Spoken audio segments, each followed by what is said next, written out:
नमस्कार दर्शक बंधु आम दैनंदिन जीवन में किछि ना किछि भूल करिथाउ एवं बेले बेले आमे खराब रास्ता मध्य बाछि थाउ किंतु दर्शक बंधु ए सबु काम आमे जानी जानी करि न थाउ ए सबु काम करिबाकू आमकू बाध्य करा जाई थाए। तेणु दर्शक बंधु आमे जानी भूल काम करिबा खराब रास्तारे जीवा ए सबु बाध्य करुथिबा जिनिसटी आम समस्तंक पाखरे लुचि होई रहिछि। तेबे दर्शक बंधु से जिनिसटी कौन आपण जानिचंती? दर्शक बंधु से जिनिसटी हेउछि लोभ। हाँ दर्शक बंधु लोभ एक एमितिका जिनिस जहा फलरे गोटे सुख जीवन मध्य अनेक समस्या सृष्टि करिथाए। एही खराब अभ्यास आमर चिंता करिबा शक्ति एवं बुझिबार क्षमता को दुर्बल करिथाए। एहाकू यथाशीघ्र परित्याग करिबा उचित अटे।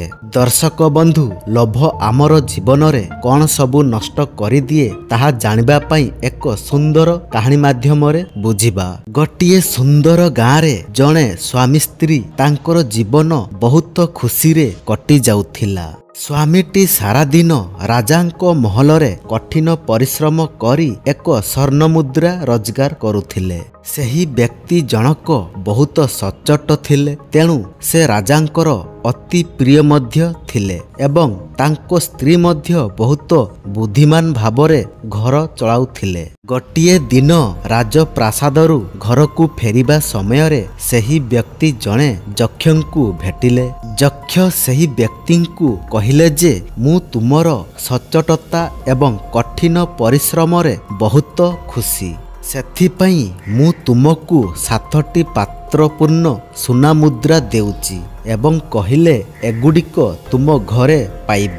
व्यक्ति जनक बहुत खुशी हेले। घर पहुँचीबा परे से तांको स्त्रींकू सबु कथा कहिले। आउ तापरे जेते बेले से कोठरी भितरकू गले से देखिले जे सेठारे 7टी पात्र रखा जाइची। सेथि मध्यरु 6टी पात्र संपूर्ण सुना मुद्रारे पूर्ण रहिथिला, किंतु गोटिए पात्रटी टिके खाली रहिथिला।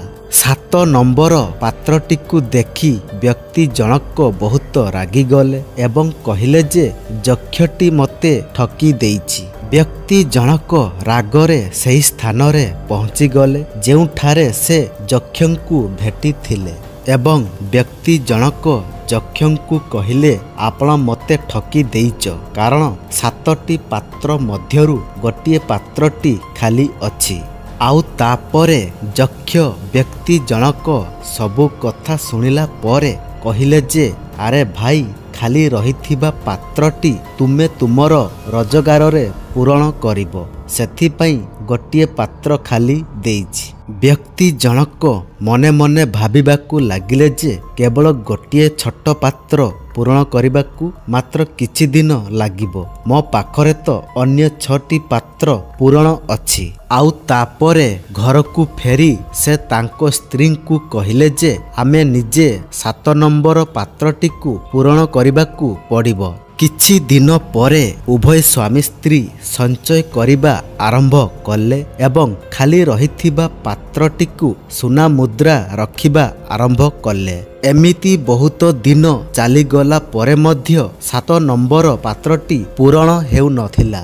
धीरे धीरे व्यक्ति जनक बहुत कृपण होइगले। से खाली रहिथिबा पात्रटीकू यथाशीघ्र पूरण करिबाकू चाहुथिला एवं एहा सहित घर टंकार अभाव देखादेला। तांको स्त्री तांको स्वामींकू बुझाइबाकू चेष्टा मध्य करिले, किंतु से सुनिले नाही।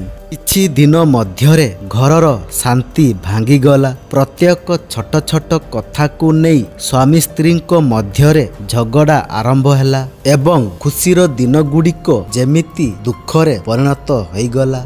जेते बेले एही कथा राजा सुनिबाकू पाइले जे दासंको घरे टंकार अभाव अछि, से तांकू प्रतिदिन 2टी सुना मुद्रा देबाकू आरंभ कले। किंतु एहा परे मध्य दास तांकर खुशी फेरी पाइले नाही।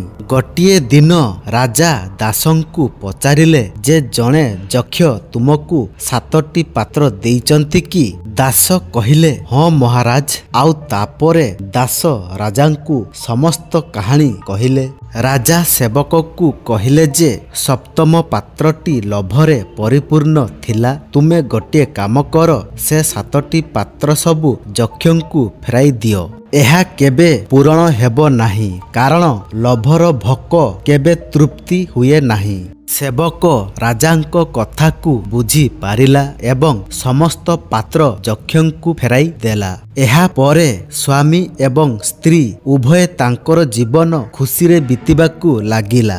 ଦର୍ଶକ ବନ୍ଧୁ, ଏହି କାହାଣୀର ଶିକ୍ଷା ହେଉଛି ଯେ ଲୋଭକୁ ଯଥାଶୀଘ୍ର ତ୍ୟାଗ କରିବା ଉଚିତ, ନଚେତ୍ ଜୀବନରେ ଅନେକ ସମସ୍ୟା ବଢ଼ିବାକୁ ଲାଗିବ।